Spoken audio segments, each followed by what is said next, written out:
Hello everyone, I am Abhinav Jaytwal from GPC Karauli.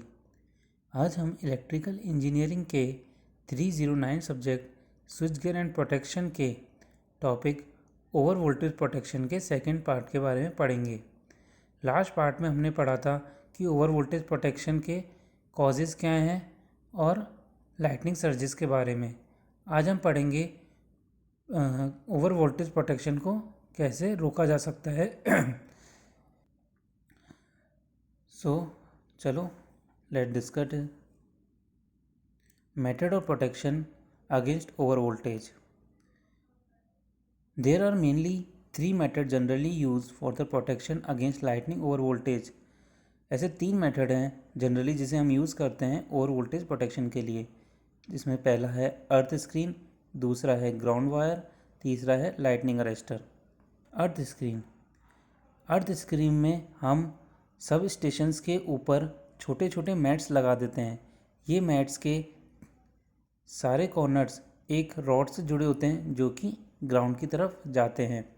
अब जब भी लाइटनिंग सर्जेस होती है या डायरेक्ट स्ट्रोक्स होते हैं तो ये मैट में लो रेजिस्टेंस होने के कारण सबसे पहले फ्लैश ओवर्स होता है और इनके थ्रू जितना भी एक्सेसिव ओवर वोल्टेज होता है वो अर्थ के थ्रू सप्रेस हो जाता है।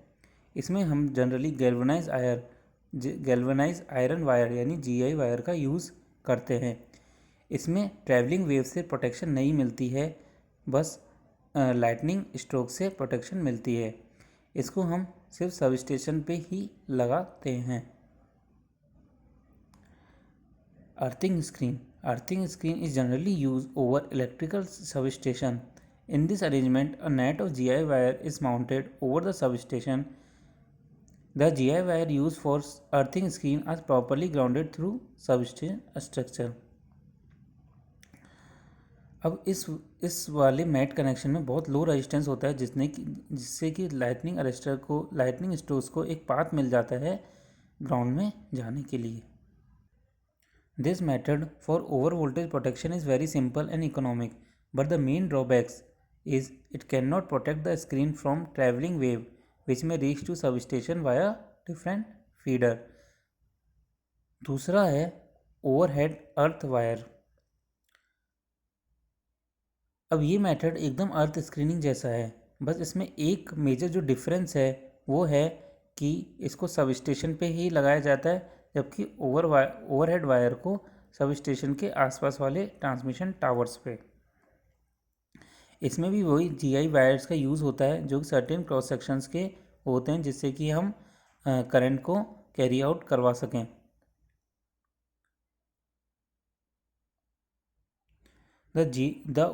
These overhead ground wire or earth wire direct all the lightning strokes to the ground instead of allowing them to strike directly in the transmission ground. अब हम ground overhead earth wire के principal के बारे में पढ़ते हैं कि ये कैसे काम करता है। पहले इसका पर्पस क्या है। इसका पर्पस है कि वो लाइटनिंग स्ट्रोक्स को डायरेक्टली फेस कंडक्टर पे टकराने की से बचा सके और उस लाइटनिंग स्ट्रोक्स को के करंट को बाईपास करा सके ग्राउंड में। जब भी लाइटनिंग होती है तब वो ट्रांसमिशन लाइन के पे टकराएगी अर्थ वायर पे और अपोजिट डायरेक्शन फ्लो होगी। जैसे कि अगर वो मिडवे में गिरी तो दोनों जो नियर बाय टावर है उसकी तरफ जाएगी। अब वो टावर के थ्रू अर्थ की तरफ बाईपास हो जाएगी।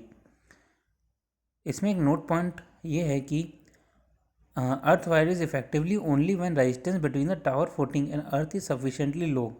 In case it is not low it cause back flash over which can reduce by reducing the tower footing resistance using rods and counterpoise. इसका मतलब ये है कि अगर टावर का रेजिस्टेंस कम नहीं हुआ, टावर के फुटिंग रेजिस्टेंस कम नहीं हुआ तो क्या होगा, वो जितना भी जो एक्स्ट्रा एक्सेसिव सप्रेस करंट होना था वो नहीं होगा और वो वापस टावर पे आ जाएगा। उससे क्या होगा, ट्रांसमिशन लाइंस और इंसुलेटर्स को इफेक्ट होगा और मे भी हो सकता है कि वो डैमेज भी हो जाए। तो हमें ध्यान देने वाली बात यह है कि टावर का रेजिस्टेंस बहुत लो होना चाहिए। और वो कितना चाहिए, जैसे 132 kV की लाइन से तो 30 ओम के लगभग टावर फुटिंग रेजिस्टेंस होना चाहिए और अगर 400 kV तक की लाइन है तो 20 ओम तक का।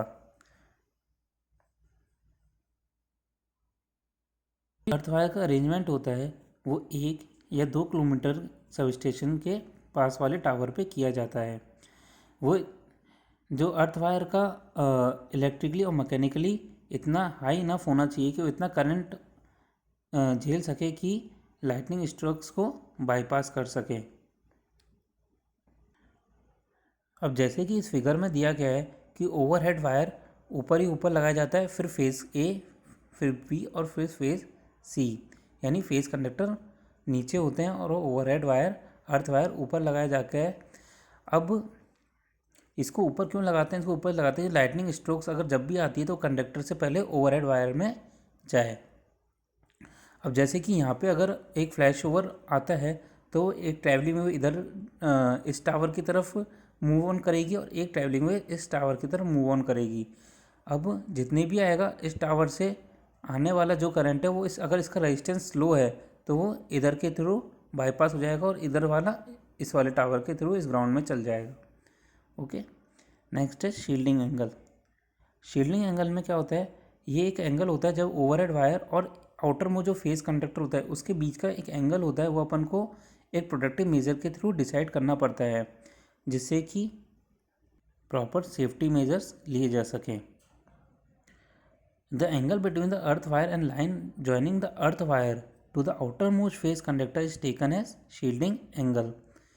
For effective shielding and protective angle should be kept as small as possible. The angle does not exceed 40 degree, but ideal cases are 20 to 30 degree should be taken for quite safe results.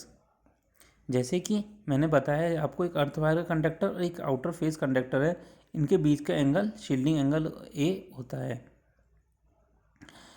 अब इसमें इधर एक और note point है कि जो earth wire होते हैं आजकल क्या होता है, जैसे पहले क्या होता था सिंगल अर्थ वायर होते थे, अब आजकल इसको भी डबल लाइन के थ्रू दिया जा सका है, जिससे कि इसके दो बेनिफिट्स हैं। पहला तो ये है कि वाइडर स्पेसिंग मिलती है और दूसरा ये जो इसका लोड सर्ज इम्पीडेंस होता है जिससे कि बेटर प्रोटेक्शन प्रोवाइड करता है ग्राउंड वायर।